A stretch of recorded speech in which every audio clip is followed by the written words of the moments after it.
Hai semuanya, kali ini kita bakal cerita tentang hal-hal yang bikin kalian merinding, tentang hal-hal kejadian aneh atau kisah seram yang gak pernah kalian duga.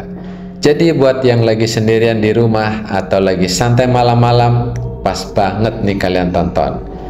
Yuk kita mulai ceritanya. Jadi di sebuah desa terpencil di Bali, malam Kajang Kliwon selalu membawa nuansa mencekam. Warga desa percaya bahwa malam itu adalah waktu para leak berkeliaran mencari mangsa. Arya, seorang pemuda yang tak percaya pada hal gaib, menantang tradisi. Namun keputusannya akan membawa malapetaka dan memaksanya menghadapi kengerian yang nyata. Ketegangan diawali pada malam-malam itu. Angin membawa aroma dupa dari setiap rumah di desa Tunjung Sari. Semua warga sudah bersembunyi di balik pintu. Sesajen mereka tertata rapi di depan rumah. Kajang Kliwon dianggap malam sakral di desa itu. Malam ketika dunia manusia dan dunia gaib bersentuhan. Arya, pemuda yang baru saja kembali ke desa setelah lama bekerja di kota, tidak mempercayai cerita-cerita itu. Ini cuma tahayul, katanya sambil tertawa kepada kakeknya. Pak Wayan, kakeknya menatap Arya dengan serius. Arya, jangan meremehkan hal-hal yang tidak kamu mengerti. Leak itu nyata, terutama pada malam seperti ini, kata kakeknya. Namun Arya hanya mengangkat bahu. Ia memilih duduk di beranda sambil menyalakan rokok, memandangi hutan bambu yang gelap di ujung desa. Kemudian ada suara dari hutan. Tidak lama setelah tengah malam, keheningan desa berubah. Dari arah hutan bambu terdengar suara seperti tawa kecil, lembut tetapi menyeramkan. Arya menghentikan aktivitasnya, mencoba mendengarkan lebih jelas. Tawa itu semakin mendekat, diselingi bunyi seperti sesuatu yang melayang di udara. Arya, masuk ke dalam, cepat! Jadi teriak kakeknya dari dalam rumah. Tapi Arya tidak mendengarkan. Ia melihat sesuatu di ujung jalan. Cahaya merah kecil seperti bola api melayang rendah. Mula-mula bola itu tampak kecil, tetapi semakin besar dan berubah menjadi sosok yang menyeramkan, yaitu tubuh manusia tanpa kepala, bercahaya merah dengan darah menetes dari lehernya. Arya mundur, hampir menjatuhkan rokoknya. Sosok itu perlahan mendekat, melayang dengan gerakan aneh. Suasana mulai tidak tenang. Ketukan pelan terdengar di pintu beberapa rumah, diiringi suara aneh seperti desisan ular. Pak Made, tetangga Arya, berani membuka pintunya, tetapi langsung menjerit. Di depan pintunya sesosok makhluk dengan wajah rusak dan lidah panjang berdiri, mengisap darah dari seekor ayam yang tergeletak mati. Pak Made menutup pintunya dengan gemetar. Di rumah Arya, situasinya tidak kalah mencekam. Sosok kepala yang dilihat Arya kini melayang mengitari rumah mereka. Sesekali mencakar dinding kayu dengan suara mengerikan. Pak Wayan, kakeknya, mulai membaca doa-doa dengan suara lantang, mencoba melindungi rumah itu dengan kekuatan spiritual. Arya yang biasanya skeptis, kini hanya bisa duduk gemetar di lantai. Ia mulai menyadari bahwa semua cerita yang dianggapnya mitos ternyata nyata. Di tengah kekacauan itu, para pemangku atau pendeta desa berkumpul di pura desa. Mereka membawa sesajen, dupa, dan bel kecil yang terus berbunyi. Suara gamelan mulai terdengar, menggema di seluruh desa, seolah-olah memanggil kekuatan untuk melindungi dari alam suci. Kakek Arya memutuskan membawa Arya ke pura. Dengan keberanian besar, mereka keluar rumah, melangkah cepat di jalan gelap menuju pura. Namun, Lea tidak tinggal diam. Sepanjang jalan, mereka diikuti oleh makhluk menyeramkan, yaitu sosok wanita dengan wajah rata, lidah menjulur, dan mata merah menyala.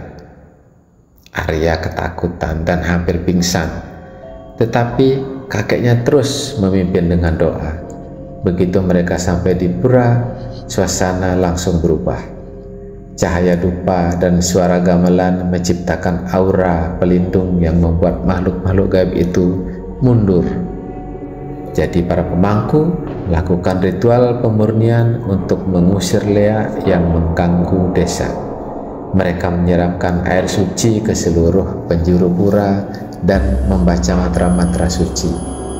Lea-Lea yang sebelumnya mengintai mulai terlihat kesakitan. Sosok-sosok menyeramkan melayang menjauh, lenyap ke dalam gelapnya hutan. Namun Arya tidak sepenuhnya aman. Salah satu pemangku menyadari bahwa Arya telah menjadi target utama Lea karena ia meremehkan tradisi desa. Kamu harus menjalani upacara pemurnian, Arya. Kalau tidak, mereka akan kembali mencarimu, kata pemangku itu. Dan pada saat malam itu juga upacara pemurnian dilakukan. Ketika Lea tidak lagi berkeliaran, Arya merasa lega.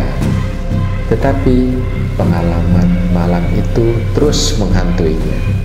Ia kini percaya bahwa ada hal-hal yang tidak dapat dijelaskan oleh logika.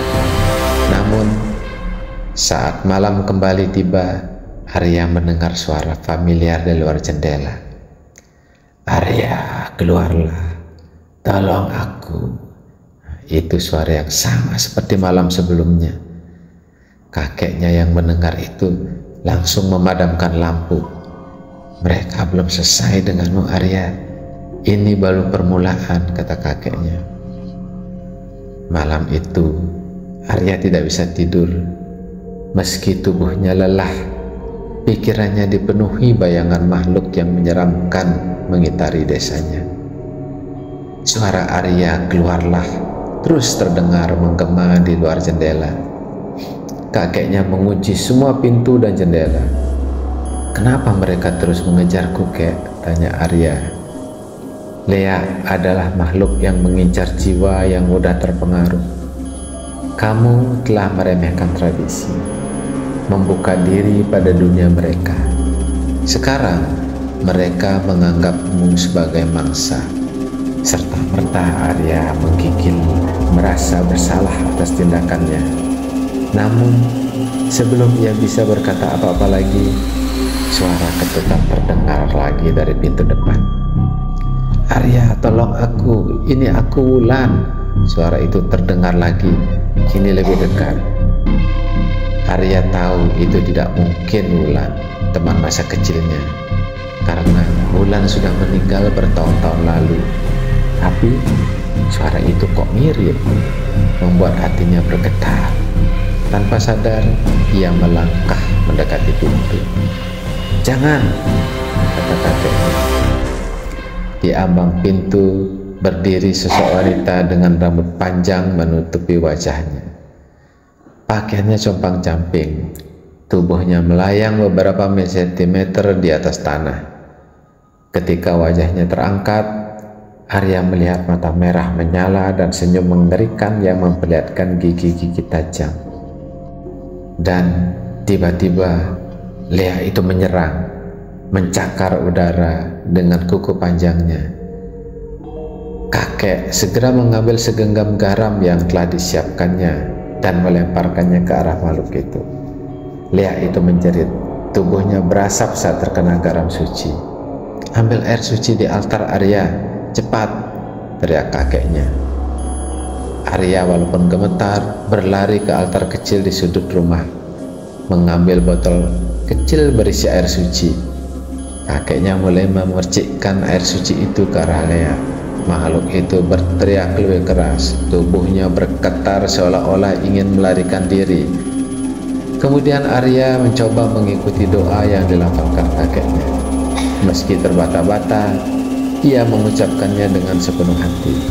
Doa-doa itu mulai membentuk penghalang di sekeliling rumah, membuat makhluk itu semakin melemah. Akhirnya, Lea itu melayang mundur, menghilang dalam kegelapan, dan rumah Arya kembali sunyi.